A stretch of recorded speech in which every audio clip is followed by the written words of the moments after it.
Welcome back to IAS Net Study. This is the 13th video in this ethics series. We have finished ethics and human interface and we have talked about attitude, and now we are taking up the third unit, that is aptitude.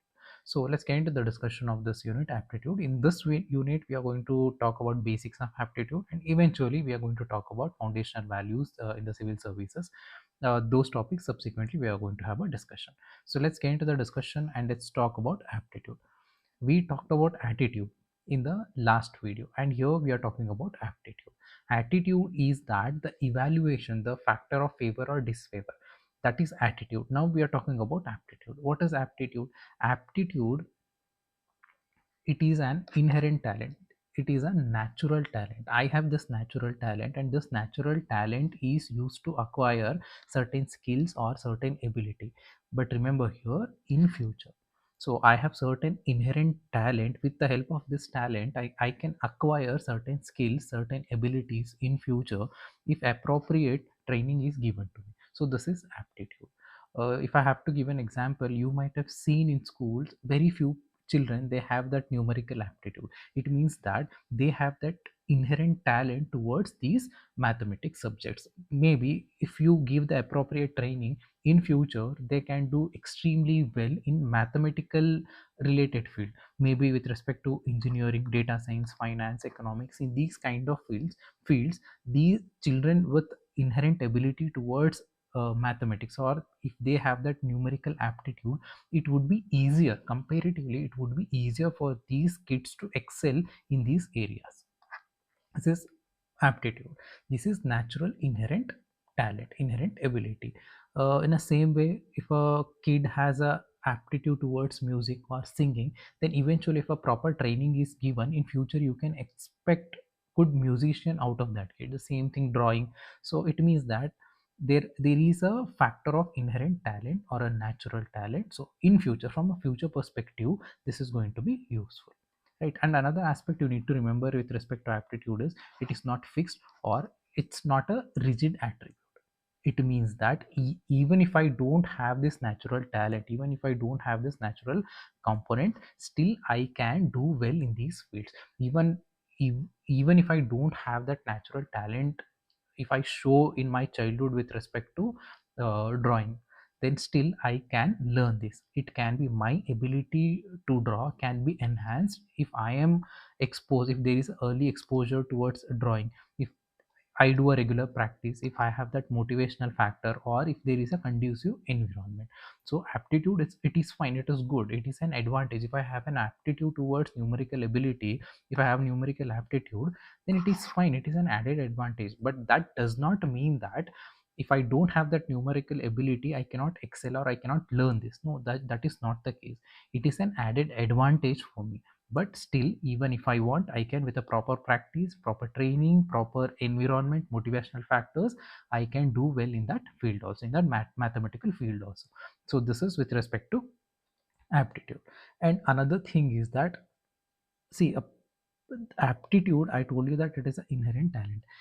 if a if I have this inherent talent and if I want to excel in the field of music, for me it is easier, because I have that natural talent already. My grasping power will be very good, and it is easier for me to excel in that field. But the same, if another person wants to excel or explore in the field of music, then that person is going to take more time, and it is going to have more efforts to learn or to have that practice in that sector, in that genre. So it is that it is an important to understand that person can learn even those things for which he does not have an aptitude. Think that you don't have an aptitude for music, but still the learning will acquire, you can learn it, but it is going to take some more time, and you have to put more efforts comparative to other person. So this is another aspect of aptitude. And you need to distinguish between three aspects: one is skill, another is ability, third one is aptitude. Aptitude, we just had a discussion. Aptitude is futuristic. So we are talking from a future perspective. See, if there is an aptitude examination, CSAT, the civil service aptitude test, it is going to test your aptitude, that do you have that factor to become an IAS officer, do you have that factor to become an civil servant. So from futuristic perspective, they are going to judge you for that. From that particular perspective only question paper has been made. So it is futuristic perspective. Aptitude is. Then we are talking about skill. Skill is something you already possess, so it is from past perspective. You already have that skill, it's there in you, so it is past. And the third, we have abilities. Abilities is that at present, it is talking about present. So abilities refer to those things, how he can, what you can do at this point of time. So aptitude is futuristic, skill is past with from the perspective of past, and the ability is present at this point of time. Yes, I have this particular ability, these are skills I've learned it in the past, I have these skills. And futuristic is aptitude. So aptitude, you know the definition, and you understood the difference between skill, abilities, and the aptitudes. Then let's see the nature of aptitude or characteristics of aptitude. The first characteristics is it is a natural potential. I told you that even during the definition also, I told you that this is a natural inherent character. So inherent talent or potential. So it is a natural potential. Usually it appears early in the life. So if I have that natural tendency or aptitude, numerical aptitude, then it is showcased in my schooling itself. So teachers are going to recognize it, your parents are going to recognize this. Some children are naturally inclined towards music, drawing. The people around the kid, they are going to notice these things, that this particular kid has a inherent talent towards this particular thing. So this is natural potential and usually appear early in the life. So this is one feature. The next feature is it predicts future learning abilities. I told you that aptitude is futuristic. So if a kid has numerical ability and it has been showcased at the school level, then you can easily predict that in future this kid, it is easier for this kid to enter into the any arena where numerical abilities are needed. So it predicts future learning ability. So usually if you are good at biology, people usually in the school, they say that yes, it can be it is easier for this kid to become a doctor or enter into a medical field. Or if a kid is very good at maths, then engineering. See, these kind of analysis, maybe these are superficial analysis, but still these kind of analysis, it can predict future learning capabilities. And the third is it is domain specific. The natural inherent talent or abilities, it is restricted to particular domain.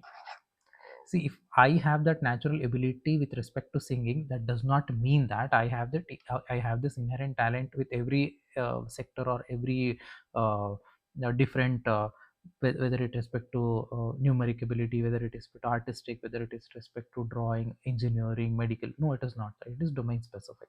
My talent is with respect to this particular domain. If I have numerical ability, it is with restricted to mathematics only. If I have singing specific aptitude, then it is with respect to artistic. See, it is restricted to particular domain.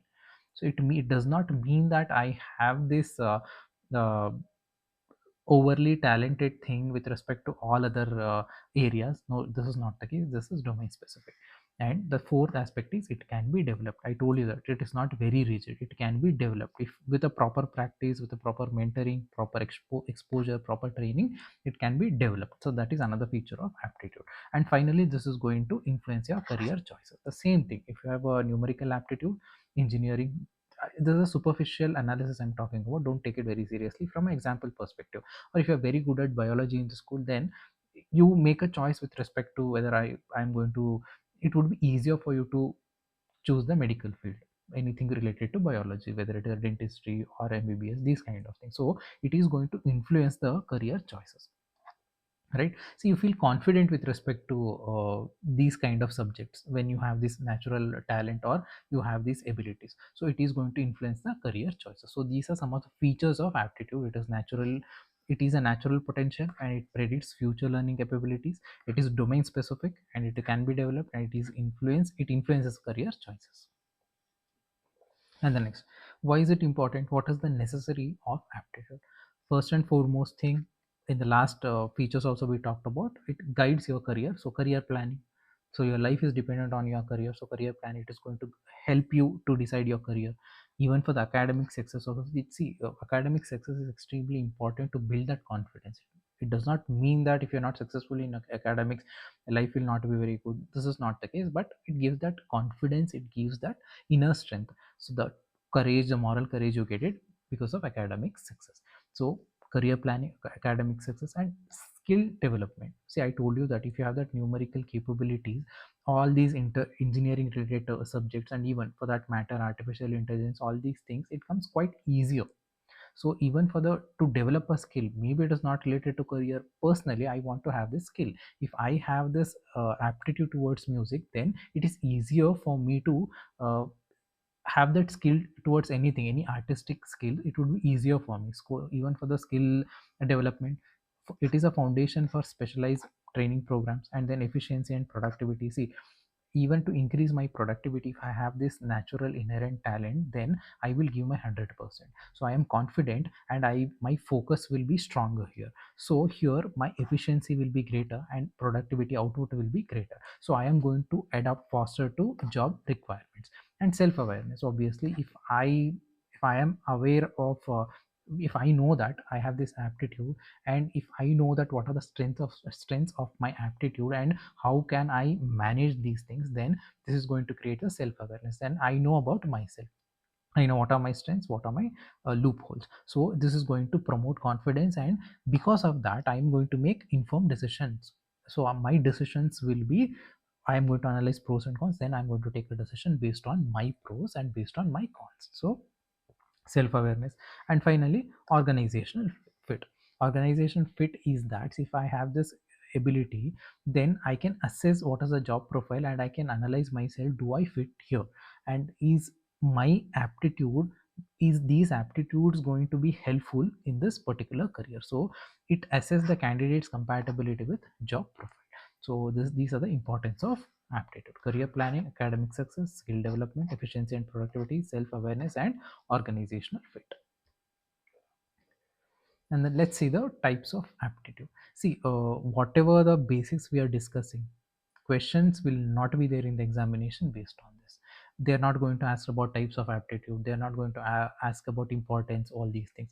But it is very necessary to understand this, because based on this you can build your concepts. So that is the reason, even though even if you look at the important textbooks also, they don't talk about all these things. But one thing, it is not going to take a lot of time. Second thing is, it is not very difficult, it's quite easier to understand. You don't have to buy hard these things, just keep these things in mind, so that this comes in handy to write answers. So that is the reason I am going in detail with respect to aptitude.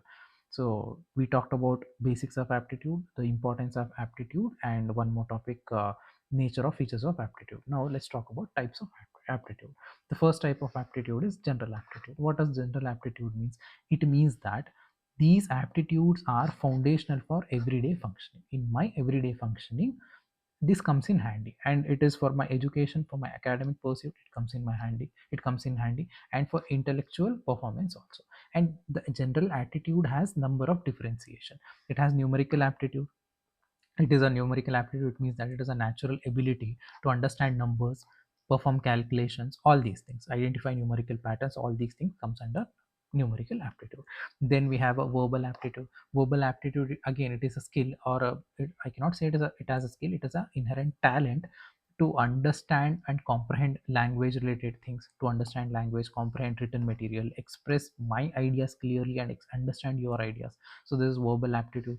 Then comes logical reasoning aptitude. It means that ability to think critically and detect patterns, all these things. And then comes spatial attitude. It is to visualize objects, manipulate shapes. So these are the things. The reason I'm trying to tell all these things is to have that distinguishing. It is easier to construct your answer if you have these kind of distinguishing, right? So this is general aptitude. Then we have a specific aptitude. Specific aptitude, it is related to specialized skills and professional fields. We have mechanical aptitude. This mechanical aptitude, it means that if I have the mechanical aptitude, then it is easier for me to understand the mechanical principles, easy to understand machines, how exactly it works, tools and physical forces, all these things. And then scientific aptitude. Scientific aptitude, it means that concept of scientific temper. It means that I have that curiosity, analytical ability. So I have interest, there is interest in scientific methods. Then we have a artistic aptitude. It means that I have that aptitude towards creativity, imagination, aesthetic sense, all these things, artistic skills. You have music aptitude, you know that the affinity towards the music or that natural talent towards music. And then social aptitude, ability to interact effectively and understand others. Then we have a teaching aptitude.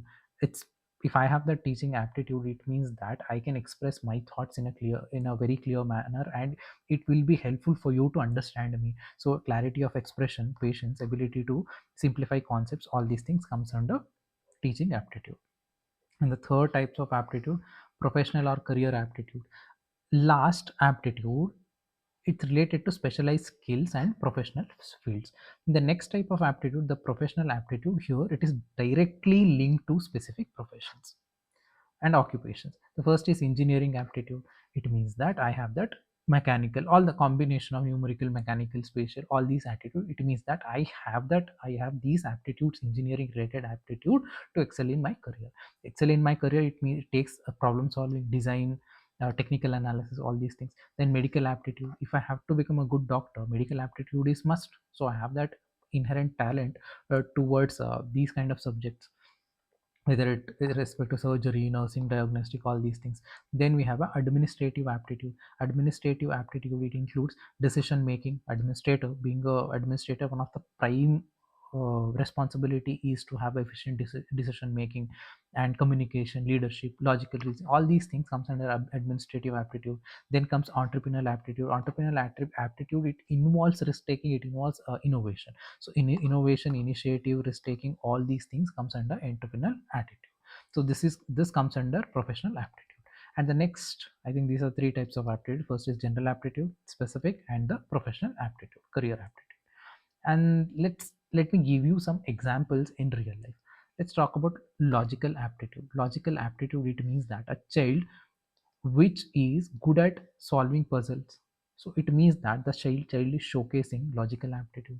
And then we have a artistic aptitude. Artistic aptitude, it means that a person has that a teenager is sketching complex design, so ease of showing artistic aptitude. And we have a numerical aptitude. We have talked about numerical aptitude, and a student who solves equation faster than others, showing numerical aptitude.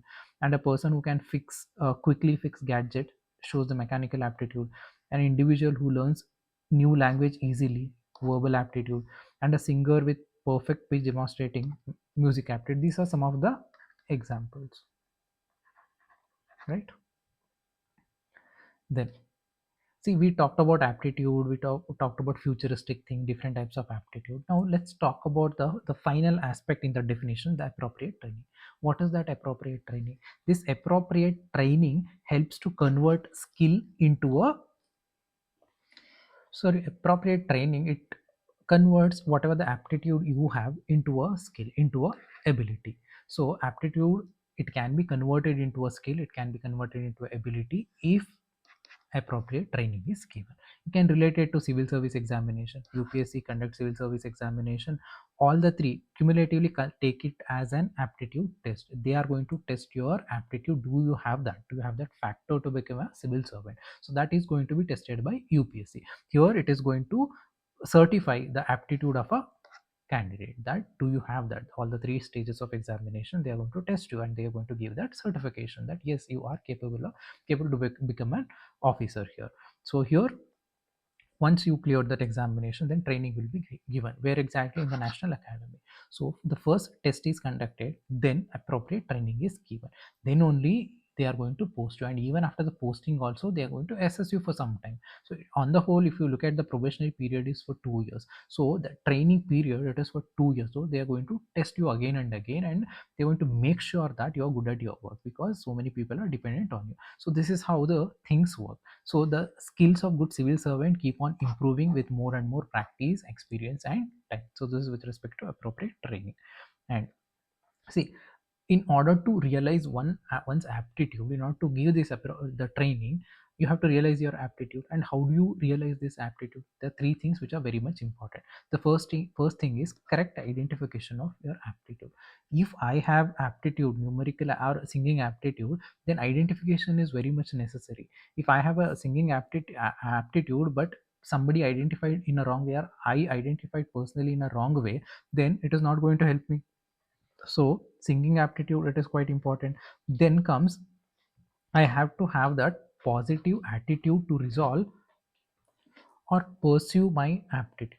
See, as an example, let me give you an example of Sachin Tendulkar. He wanted to become a bowler initially, but the coach, he identified the aptitude. Then he convinced him that, see, you have that aptitude towards a batsman, so you pursue in that. First is correct identification is very much necessary. Once the correct identification happens, then you have to have that attitude. See, if somebody gives me suggestion, I have to have that positive attitude to understand what exactly other person is telling me. So my attitude also matters a lot to pursue or to resolve to pursue my aptitude. So attitude, if Sachin Tendulkar, if he has said no to the coach, then things would have been different. So even attitude is also important to understand the aptitude. And then finally, the socio-cultural surrounding, the environment. See, I identification aptitude is right, and even I have that positive attitude towards my aptitude also, but there is no support system around me. Again, I cannot excel in that particular field. I cannot excel, I cannot express my aptitude in an efficient way if I don't have that support system. So the socio-cultural, economic surroundings, all the things, social aspects, cultural aspects, and the economic aspect, all these things matters a lot in order to realize my aptitude here. So appropriate training, in order to have appropriate training, first I need to realize my aptitude, and these are the three factors to consider with respect to aptitude. And then the same Sachin Tendulkar example has been mentioned here. And how do you identify this aptitude? There are two ways. One is informal way and another one is formal way. Informal way, usually your family, teacher, or the friends, they are going to recognize your talent. So usually they tell you, You're very good at singing, you should pursue this, or you should put more effort or interest on that. This is going to take you to a long way. See, these are the supporting system or recognition. This is informal way. Family, teacher, they are recognizing the your aptitude. Then come formal ways. Formal ways, usually there are tests, usually aptitude testing. It is designed in a such a way to understand what your aptitudes are. Take an example of CSAT only. It has been designed in a such a way that, do you have that aptitude to become a civil servant, do you have that aptitude to become a public servant? That is going to be tested through the aptitude testing. So there's a formal way, there is an informal way, and the formal way, right? Yes, this is it. A lot of disturbance was there in the video, sorry for that. So this is it for this video. We talked about aptitude, the nature of aptitude, importance of aptitude, types of aptitude, then how do you recognize your aptitude, and what are the ways, formal and informal, and we talked about appropriate training, all these aspects. And thank you so much for listening. I'll see you guys in the next video. Have a good time.